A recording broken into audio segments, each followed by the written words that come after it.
Hello, so hopefully this will answer your question.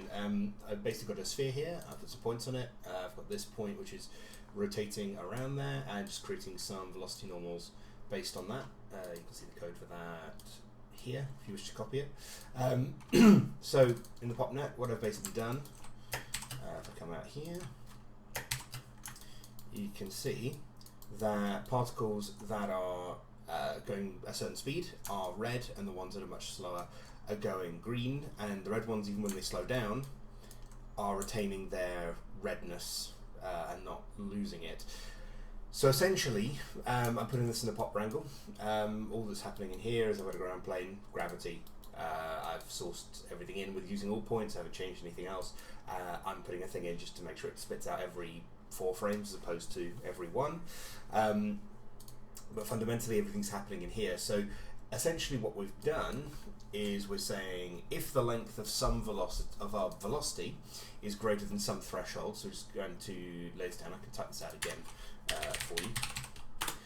So we're basically saying if the length of our velocity attribute is greater than some given threshold, we do something. So that's our statement. Let's go ahead and I'm just going to pause this. So let's go ahead in here. We're going to create this, clicking this button here. That'll give us the threshold. So what do we want to happen if something like this happens? I'm going to say at CD equals set, and we're going to set that to be red. Should be nice and simple. So if I plug that in, just remove our original one here. If we run this, and I'm going to set the threshold to 10 because I know that that's a number that works for me. Depending on your sim, you'll have to play with that. You can see here, okay, so some points are being assigned a color attribute. It's probably best practice not to just have some attributes that have values on certain geometry and others that don't. So I'm going to go else at CD equals set, and we'll make this one green. It's just nice and simple.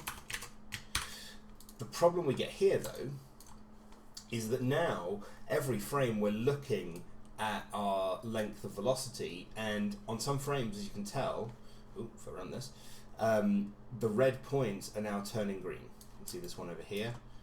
This guy is about to turn green, so boom, there he goes, because he's now under our velocity threshold. So what we want to do is basically put a checker that says, if you've already turned red, don't turn green.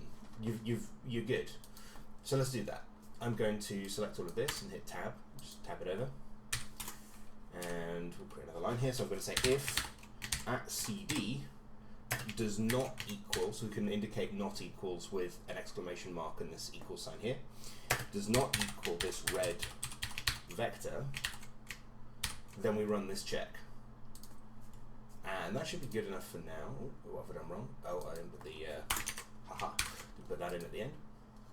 So now we're running a check. We should get this, and there you go.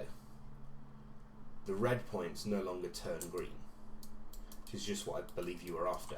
Now, one thing I should say, it's probably not best practice to do it with a color attribute, so let's just set something up that we can source later. So let's say we're going to call this mask speed, and we'll say that equals 1, so f at mask speed, so we know it's a float, and we'll do another one here, so f at mask speed equals 0, and then we'll say if at mask speed does not equal 1, then do something.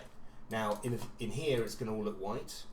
The reason this is best practice is essentially we can come out here now and we can use a color node to visualize that attribute. Let's go round from attribute, and I'm going to say mask speed, and let's just change these to different colors. So again, we'll go for our green and red that we had before. Here we go. And now you can see we get the same effect. I'll just call this